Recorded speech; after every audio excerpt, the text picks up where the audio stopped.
I told my mother this morning that I would never forgive her, and everyone thinks I'm making a mistake. My mother and I used to be very close, closer than my father and I for sure. Though I love my father, we're just very different people. He's a blue-collar outdoorsy type, and I've been working, volunteering at my local theater since I was 5. My mother always loved the theater, and we bonded over that love, along with a love for cinema, whereas my dad only ever watches National Geographic on the cable that he still has law. Not to say that my father was unsupportive, just that he was different. My parents got a divorce when I was 17.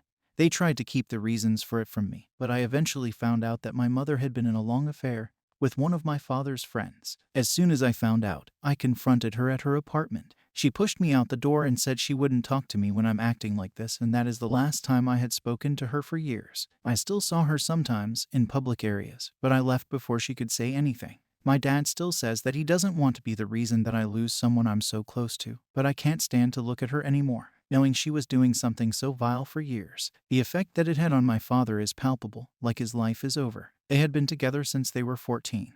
And my father used to tell the story all the time that he knew even then that she was the only one for him, that they were soulmates. I used to wish I could find a love like that.